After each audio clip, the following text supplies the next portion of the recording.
పవిత్ర గౌడ. ఈ పేరును ఎవరూ అంత ఈజీగా మర్చిపోరు అని చెప్పటంలో సందేహం లేదు. ముఖ్యంగా పెళ్ళైన వ్యక్తితో సంబంధం పెట్టుకోవడమే కాకుండా ఆ సంబంధాన్ని ప్రశ్నించిన వ్యక్తిని ఏకంగా భూమిమీద లేకుండా చేసిందని నెటిజన్స్ సైతం మండిపడుతున్నారు. హీరో దర్శన్తో ఉన్న రిలేషన్ కారణంగానే ఈ బంధాన్ని ప్రశ్నించిన అభిమాని రేణుకాస్వామిని దర్శన్తో కలిసి దాదాపు కొంతమంది బృందంతో రేణుకాస్వామిని అత్యంత చిత్రవధకు గురిచేసి హతమార్చిన వైనం అందరినీ ఉలిక్కిపడేలా చేసిందని చెప్పవచ్చు.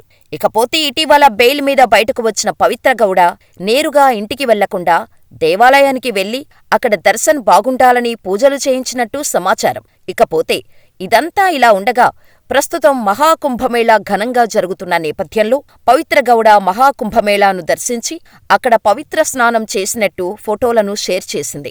దీంతో నెటిజన్స్ పూర్తిస్థాయిలో ఈమెపై మండిపడుతున్నారు. ప్రతి 144 సంవత్సరాలకి ఒక్కసారి వచ్చే మహాకుంభమేళా ప్రస్తుతం ప్రయాగ్రాజ్లో జరుగుతోంది. ఈ మహాకుంభమేళాలో త్రివేణీ సంగమంలో మౌని అమావాస్య రోజు అమృత స్నానం ఆచరించింది పవిత్ర గౌడ.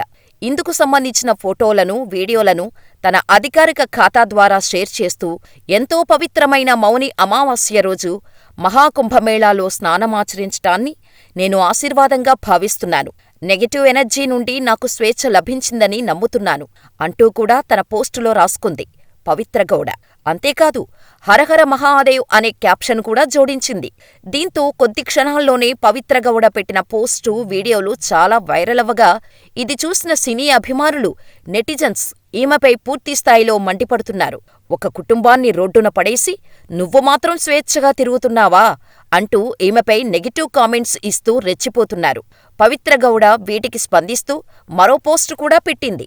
ఈ పోస్టులో ఏముందనే విషయానికి వస్తే, అన్యాయానికి, మతానికి మధ్య జరిగిన సంఘర్షణలో ఎప్పుడూ మతమే గెలుస్తోంది. నన్ను విమర్శిస్తూ బాధపెడుతున్న కొన్ని న్యూస్ ఛానల్స్, సోషల్ మీడియా సైట్స్కి చాలా పెద్ద ధన్యవాదాలు. హద్దులు మీరి మీరు చేస్తున్న కామెంట్లు నా మనసును మరింత క్షోభకు గురిచేస్తున్నాయి, నన్ను ఇంకా శోకంలోకి నెట్టేస్తున్నాయి అంటూ పోస్టు పెట్టింది. ఏది ఏమైనా చింత చచ్చినా పులుపు చావలేదని మరికొంతమంది కామెంట్స్ చేస్తున్నారు. ఇంత జరిగినా సరే ఇంకా కాస్త గట్టిగానే మాట్లాడుతుందని నెటిజన్స్ కామెంట్స్ చేస్తూ ఉండటం గమనార్హం. ఇక మరికొంతమంది చేసిన పాపాలు మహాస్నానం చేస్తే తొలగిపోతాయా అంటూ ఇంకాస్త గట్టిగానే కౌంటర్లిస్తున్నారు. మరి దీనిపై పవిత్ర గౌడ ఏ విధంగా స్పందిస్తుందో చూడాలి. ఏది ఏమైనా క్షణికావేశంలో చేసిన తప్పులు జీవితాంతం వెంటాడుతాయనడంలో సందేహం లేదు అని చెప్పవచ్చు.